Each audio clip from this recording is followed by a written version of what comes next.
Hello friends, আমি সঙ্গীতা। আমি নিয়ে এসেছি আবার একটা নতুন ব্লগ। আজকের ব্লগটা যে কিভাবে শুরু করব আমি বুঝতে পারছি না।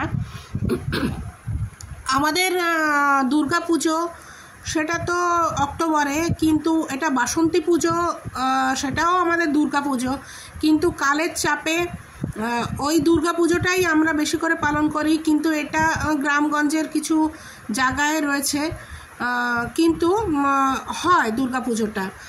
আমার এই ব্লগটা যদি আপনাদের ভালো লাগে তাহলে একটু প্লিজ শেয়ার করবেন, সাবস্ক্রাইব করবেন। আর এটা হচ্ছে আমাদের নবরাত্রির ব্লগ। এটা হচ্ছে আমাকে দেওয়া হয়েছিল পায়েস বানানোর দায়িত্বটা, সেটাই আমি করছি। দেখুন কি বলছি, অল্পই চাল কিন্তু দেখুন কতটা বানিয়েছি। এর মধ্যে এখন আরও বাকি জিনিস পড়া বাকি, ক্ষীর পড়বে, কিশমিশ পড়বে, বাদাম, কাজু, এতটা করবো। হ্যাঁ, এতটা করবো। অন্নপূর্ণার ভূমিকা নিতে হবে। হ্যাঁ, না হবে না। 20 জন লোক, আপনারা কি বলেন? এটা দিয়ে 20 জন লোককে খাওয়ানো যাবে? পরে দেখবেন কি হয়।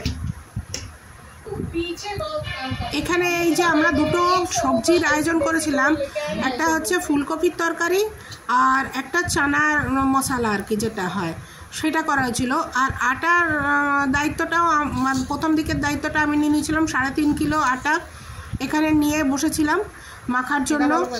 কিন্তু আমার ছেলে এইসব কোনোদিন করেনি, আর মানে করায়নি আসলে।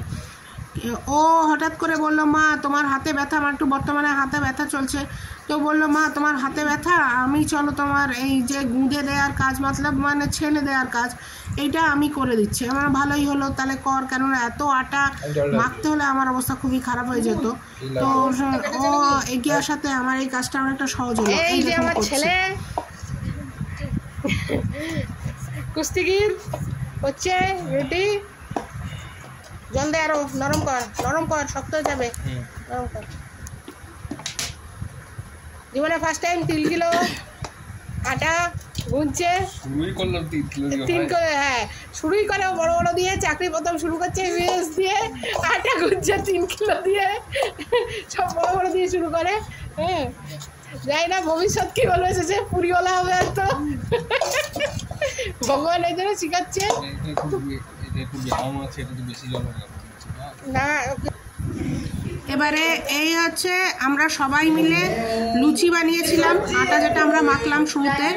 আর এই যে এই দুটো শয়তানি বন্ধ হয় না, এই আমাদের পিছনের অংশে থাকে, এটা আর একটা ছোট এটা। আর এই আমরা যখন লুচি তৈরি করছি তখন ওরা পাশে সবজিটা, ফুলকপির তরকারিটা বানাচ্ছিল। ওই দুটো ছেলে মেলে, একজন প্রসাদ একজন আকাশ, তৈরি করছিল। একজন উড়িষ্যার, একজন ইউপির।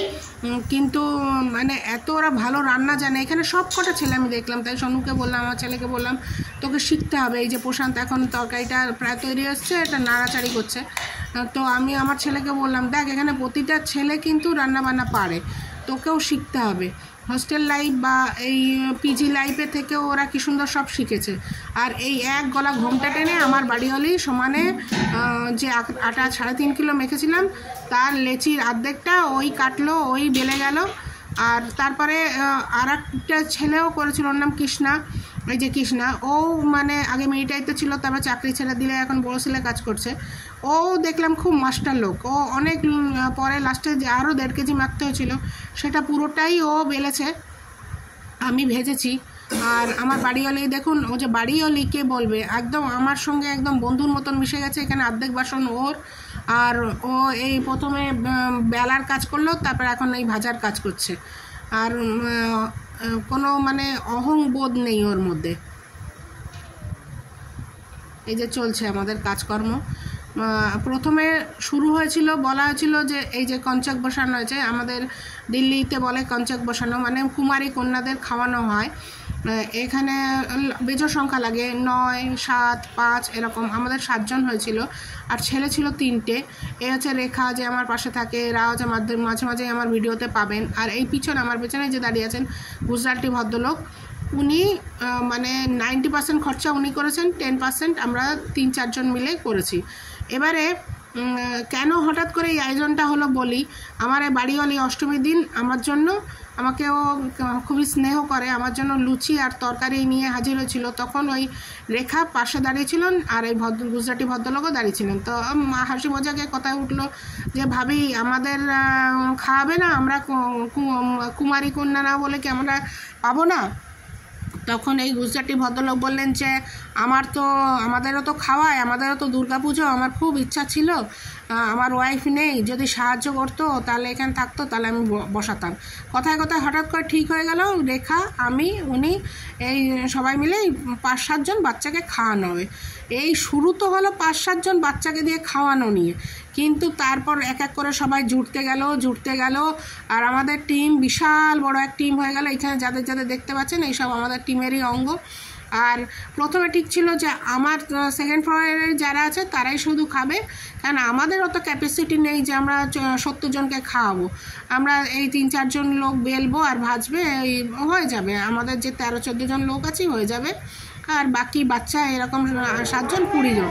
তারপর হঠাৎ করেই ঠিক হলো ফার্স্ট ফ্লোর থেকে বাচ্চারা আসছে, তার মারা কি বসে থাকবে? তার বাবারা বলবে না যে আমাদের কেন খাওয়াচ্ছেন না?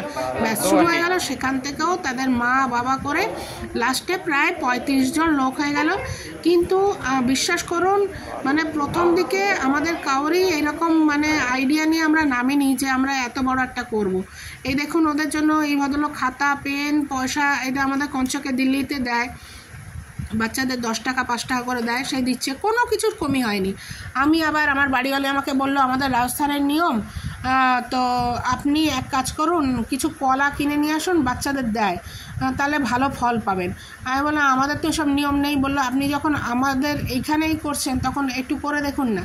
তো আমি আবার ওদের জন্য কিছু কলা নিয়ে এসেছিলাম, সেগুলো আবার ওদের দিয়েছিলাম, মানে ওদের পুরো ভরিয়ে দেওয়া হয়েছে। আর এই দেখুন এই হচ্ছে প্রশান্ত, এই ভীষণই শয়তানি করছে। দেখুন এই যে অ্যারেঞ্জ করেছে তাকে এইসব শয়তানি করে যাচ্ছে, সেলফি নিচ্ছে, এইসব চলছে ওদের।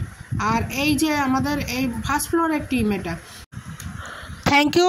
আমার এই ব্লগটা যদি ভালো লাগে তাহলে প্লিজ শেয়ার করবেন। Thank you.